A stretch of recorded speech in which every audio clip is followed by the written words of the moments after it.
Fridkis, principal flute with the Fort Worth Symphony Orchestra, and I'm talking about the Siegfried Karg-Elert All-State Etude for Texas this year.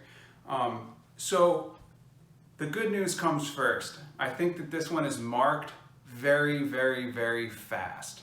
Now, in my opinion, it's too fast for several reasons.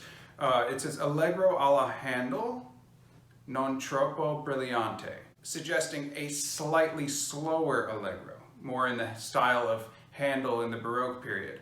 And then we have this marking grave il suono, which traditionally is a slightly slower. Grave is actually the slowest tempo marking there is. So to me, I wouldn't worry about playing it at 126. A general rule that I have for myself in auditions is I always take the tempo that I can play perfectly every time in my practice room. So if I'm playing an excerpt really, really fast and I keep making mistakes, then I take it down one notch just so I can make sure that every note is correct. Because in the performance, I'm still likely to make some kind of mistake because I'll be nervous and I'm on the spot. But at least I know that I can play it correctly.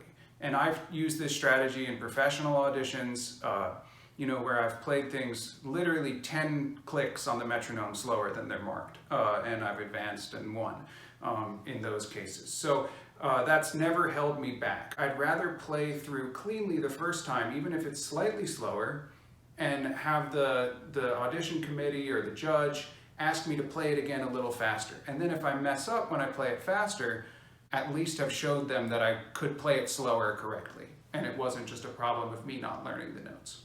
Try to bring out the dynamic markings. We have these forte to piano pretty frequently throughout this piece, and it's really hard to do when you're playing it fast, so make sure that you make an effort to do that. It should have a little bit of bounce in the rhythm, to give it that Handel kind of feel. Think of like the Hallelujah chorus or something like that that's famous by Handel, and it has a little bit of spring to its steps. The retard at the end, I think you can take your own pace all the way through the end. There's no a-tempo marks, so you can really do whatever you want there, and I would give it a big, grand finish at the end.